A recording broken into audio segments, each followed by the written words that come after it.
11 de la mañana con 6 minutos y ahora le damos la bienvenida a Julia Cuellar. ¿Cómo estás, Julia? Bienvenida. Qué gusto tenerte por acá. Hola Luis, un gustazo estar de vuelta. Pues nada, aquí trayendo novedades literarias y de la pantalla chica. Eso es todo. Oye, está bien padre que últimamente nos has recomendado libros que fueron llevadas al cine, y eso está bien padre. A ver, cuéntanos, ¿de qué se trata?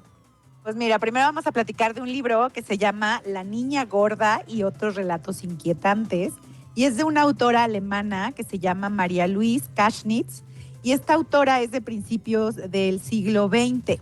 Pero en sus relatos ella va a tocar temas que yo, de hecho, me puse a investigar y dije, bueno, esta mujer es que le tocó el inicio del psicoanálisis o se adelantó al psicoanálisis o qué. Porque juega mucho con los conflictos internos de los personajes y ahora sí que sus personajes tienen que pasar por retos externos de alguna manera, pero en realidad que tienen que ver con quiénes son ellos y lo que están destinados a hacer. Entonces, por ejemplo, el del cuento de la niña gorda, ese pues se los voy a spoilear, empieza con una bibliotecaria que está cerrando ahora sí que como la biblioteca o el espacio de lectura, y entonces dice, ay, pero hay una niña gorda, y pues no llegó en el día en que se abre para los niños, pero pues llegó, o sea, como que ya desde ahí empezamos a notar que no sabe qué hacer. Entonces la recibe y le ofrece libros y entonces la niña gorda no escoge ninguno y entonces la bibliotecaria le empieza a preguntar que si está bien, que qué tiene, que si le gusta leer y la niña le dice que no le gusta leer. Y claro que nos describe a la niña gorda y nos dice pues es gorda, se viste raro, el cabello no sé qué, trae unos patines de hielo. Entonces le pregunta, oye, ¿tú patinas? No, yo no, pero mi hermana sí. Ah, y entonces seguro tienes hambre porque ve que se la pasa viendo como los snacks de la bibliotecaria. Sí, muero de hambre. Entonces pues le empieza a dar de comer y la niña no se llena. Y entonces bueno, ahí yo como mamá me moría de la risa y dije, es como tener dos hombres adolescentes como yo estoy ahorita en la vida real y uno dice, es que ya me acabé el refri, no se llenan. Ya sé. Entonces, pues aquí la bibliotecaria ya está desesperada y entonces como que la quiere ayudar, pero también la detesta, pero todo el conflicto interno. Entonces ya de por sí la niña dice, ya me voy, se va, y a otra le queda la duda de, ¿a dónde va? Y entonces la empieza a perseguir. Entonces hasta ahí parece un relato de dos personas, pero conforme va avanzando el relato y la persecución, empiezas a descubrir, a mí se me hace que esta niña gorda no es otra persona, sino como un recuerdo o es parte de esta bibliotecaria que está dándose cuenta de cosas de su infancia. Entonces, pues ya te vas ahí, por eso te digo, sus relatos están padres porque al lector te va a sacar pues sí, te va a sacar de un lugar común, te va a sacar de estos relatos que hoy son muy, digamos, predecibles porque como que hoy hay mucha preocupación porque todo suene real y se nos ha olvidado un poco la fantasía, que no tiene que caer en dragones y fantasmas y magos y lobitos, sino la fantasía que da el mundo interior. Y entonces por eso este libro me parece que está muy interesante en esta época. Sus relatos van a ser magnéticos, inquietantes, van a estar poblados de personajes anónimos y algunos relatos se llaman así, te voy a dar algunos títulos. La avalancha, ¿quién conoce a su padre? Osos polares. Y tienen toda esta tensión psicológica, atmósferas agobiantes, pero, insisto, al mismo tiempo construye imágenes súper bonitas. En esta, por ejemplo, de la niña gorda, hay un punto donde llegan a un lago congelado y la niña gorda se empieza a poner los patines, pero no puede muy bien. Y hay una niña que asumimos es la hermana, que es así, ya sabes, la súper flaquita, esbelta, bonita, así, y está patinando así súper bonito. Y la otra quiere, pero no puede, y así, claro que se va a romper el hielo, y bueno, ahí pasan cosas que tú como lector tienes que cachar. Y bueno, pues ese tipo de relatos están en este libro. Son 12 pequeñas joyas literarias que van a tener esta belleza oscura, inquietante, que te van a atrapar desde la primera página y que claro, en algún momento vas a decir, ¿qué está pasando? ¿Está pasando afuera o está pasando adentro o está pasando en los dos lugares? La verdad es que está muy buena, entonces sí es una recomendación. Otra vez, como son cuentos, los puedes leer uno y pueden pasar días, semanas y luego regresas y lees otro, o sea, es algo de lectura ágil, es muy divertida, pero cada cuento te va a dejar pensando, que eso es lo que a mí me gusta mucho de la lectura, que te deje pensando, que te obligue a mirar el mundo desde otro lado. Y entonces creo que ella lo logra muy bien. Entonces mi recomendación es esta, La niña gorda y otros relatos inquietantes de María Louise Kaschnitz. Entonces, pues conozcan un poco de esta literatura alemana, bueno, obvio ya traducida, pero pues está padre. Oye, Julia, ¿este libro es reciente? Este libro fue publicado en el 2015. Ok. Pero algunos relatos los pueden encontrar en la web, porque, insisto, como además ella nació en el 1901, la verdad es que parte de su obra, pues ya, digamos, no está nueva. Ok. Entonces, muchos de estos relatos los puedes encontrar sueltos en la web. porque pues ya están libres de derechos, Ok. o sea, es legal que los consumas. Y si no, insisto en esta recopilación que sí se hace en el 2015 ya en español, que se llama así, La Niña Gorda y otros relatos inquietantes, sí lo puedes encontrar Ok. en páginas de compra de libros y Te- ahí lo consigues. Te preguntaba la fecha de publicación porque me llama la atención el título. En un mundo tan Ah, sí. correctamente, o sea, tan políticamente correcto y no se vaya a ofender a alguien, entonces que tenga este título sí me llamó la atención. Sí, justo ayer platicaba con gente y decían lo mismo de, no, es que cómo dice que la niña gorda. Y me Ajá. dio mucha risa. Y dije, a ver, contexto, gente. Pues la señora escribió en 1900, pon tú, ¿qué te gusta? ¿20? Ok, ¿22? ok, Y les digo, a ver, el mundo era otro. Ella ya, vivía en Alemania. O sea, vamos, la realidad de Europa es otra. O sea, este mundo de mujeres súper, hiper flacas es americano. O ok. sea, ahí Qué bueno además que lo está el dice. peligro de este tipo de cuerpos. Y entonces, bueno, sí, como que ayer platicábamos de eso y pues sí, tiene que ver con un contexto cultural, social. Sí, muy distinto. Además, cuando lees el cuento, o sea, sí, habla de gorda, pero, ay, es que no sé, como que yo, por ejemplo, yo también crecí en una época donde gordo o flaco no no era ofensivo, o sea, era pues una descripción y ya. O sea, no sé, como moreno y blanco, pues no es ofensivo, Ujú. ¿no?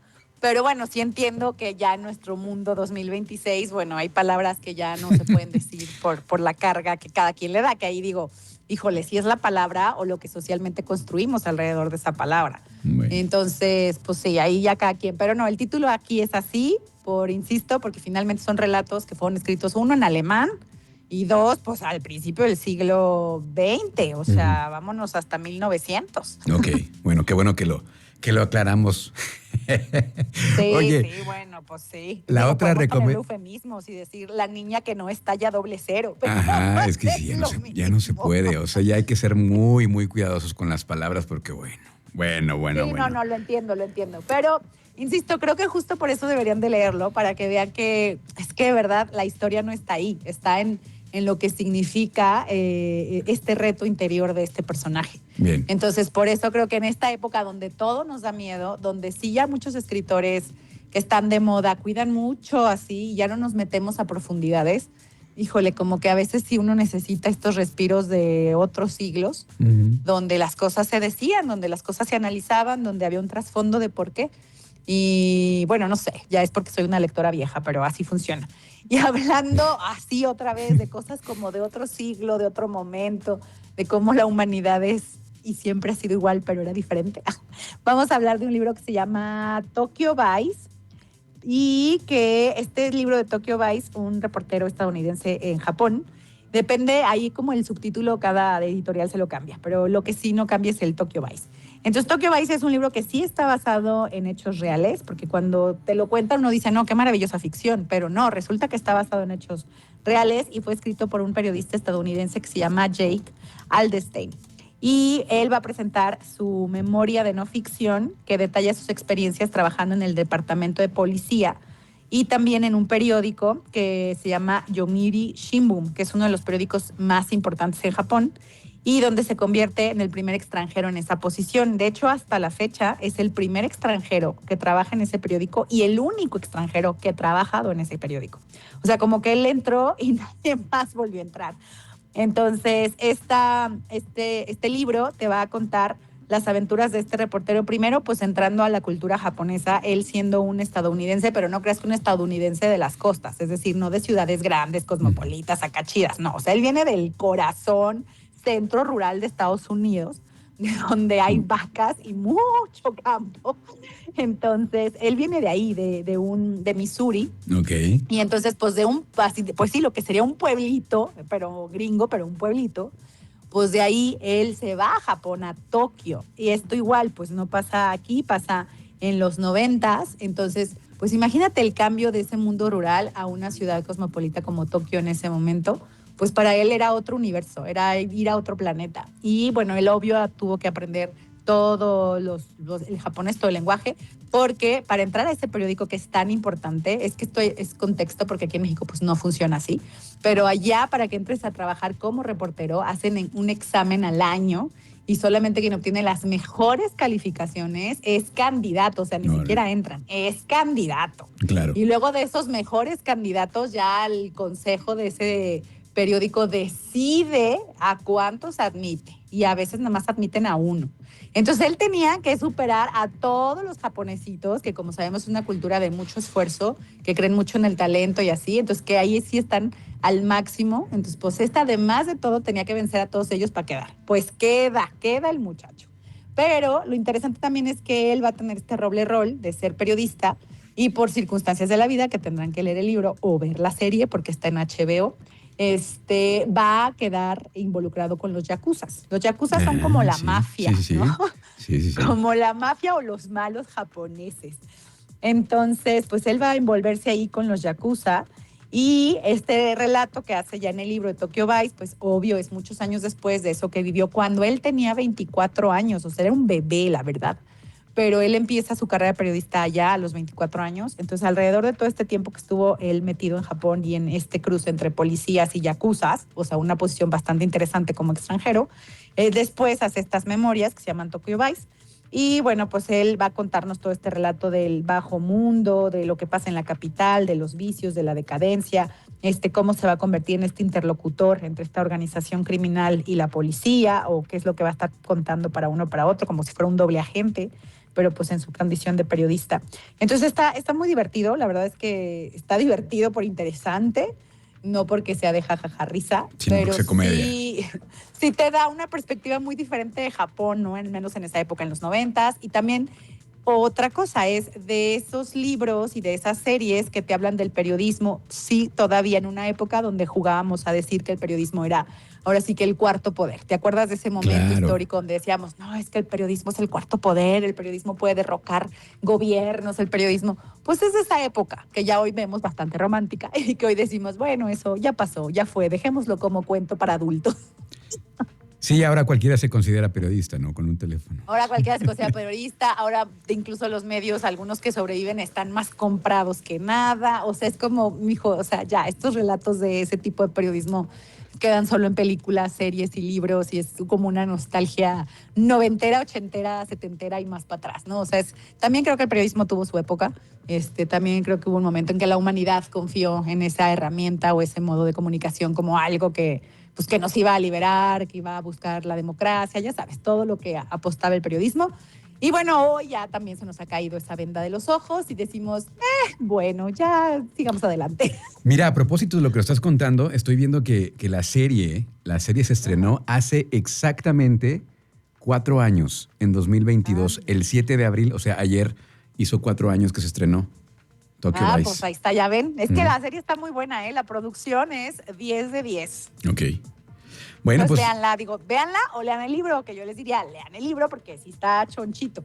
Y evidentemente en la serie se toman muchas libertades creativas porque otra vez pensemos, la tele tiene un ritmo rápido y tiene un ritmo pues de ciertos episodios y toda la historia tiene que estar condensada, vamos, se tienen que agilizar cosas de forma visual. Otro lenguaje. Y un libro sí te da más posibilidad de profundizar personajes, tramas y demás. Y la verdad es que el libro es muy bueno porque la historia es buenísima, o sea, es que no te la crees que alguien de 24 años logra eso y le pasan todas esas cosas. Dices, ¿qué he hecho con mi vida? Julia Cuellar, muchísimas gracias. Oye, la próxima semana nos conectamos porque hoy se publica el programa de la FENAL y ya lo podremos comentar la próxima semana. ¿Te late? Ay, sí, me encanta. Ya viene la FENAL, pero también viene la FIL de Irapuato. Entonces vienen 2 ferias padrísimas de las cuales vamos a hablar. Órale, pues muchísimas gracias, Julia. ¿Cómo te seguimos en redes sociales, por favor? Como Julia Cuellar, _escritora. Muy bien. Gracias, Julia. Encantada, bye. Seguimos con más aquí en Trión Zenit. Damos una pausa y todavía nos queda más música, nos quedan más invitados, así que no le cambien.